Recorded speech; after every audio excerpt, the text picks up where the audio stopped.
दोस्तों, आज के वीडियो में महाभारत के बारे में जो कहने जा रहा हूँ वह पूरा सुनोगे तो आप विस्मय से भर जाओगे, ये मेरा वादा है। महाभारत में द्रौपदी ने कहा कि अंधे का पुत्र अंधा और महाभारत घटित हुई, ऐसा हमने आज तक यही समझा है ना। लेकिन सिर्फ यह सच नहीं है।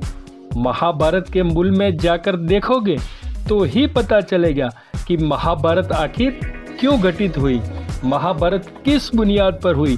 तो दोस्तों, महाभारत तो क्या, दुनिया की कोई भी महाभारत किस आधार पर होती है, कौन सी वजह है। तो दोस्तों, महाभारत संसार में कहाँ कहाँ नहीं हुई।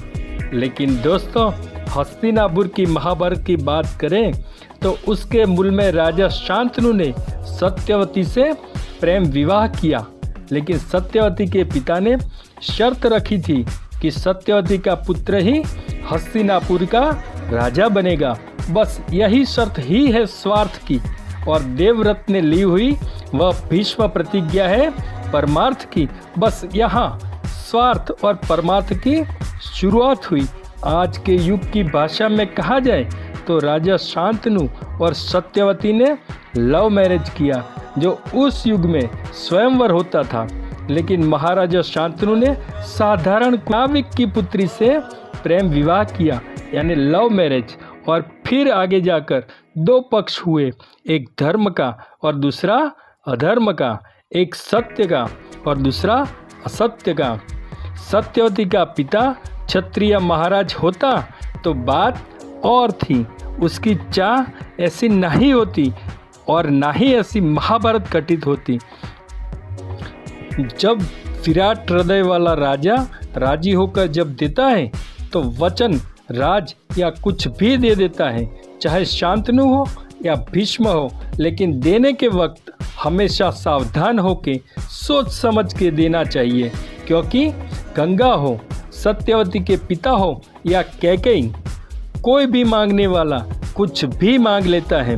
लेकिन देने वाले ने बिना सोचे राजी होके दे दिया तो आगे जाकर उनकी व्यवस्था पिंजरे में घायल शेर के जैसी हो जाती है।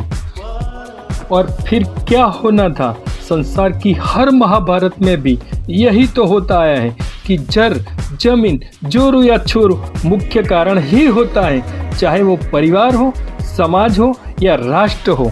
बाकी इसके अलावा आज तक सृष्टि पर बड़ा युद्ध कभी नहीं हुआ।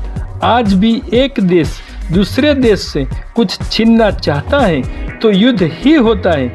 आज भी रूस या यूक्रेन हो, भारत, पाकिस्तान या कोई भी के पीछे स्वार्थ ही युद्ध का बीज होता है, और उसका बड़ा वृक्ष महाभारत का घटित होना निश्चित करता है।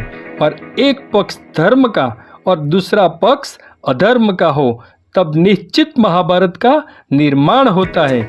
बाकी सज्जन का साथी पक्ष संसार में हो या ना हो, लेकिन अधर्मी और स्वार्थी का पक्ष डायरेक्ट या इनडायरेक्ट हो ही जाते हैं।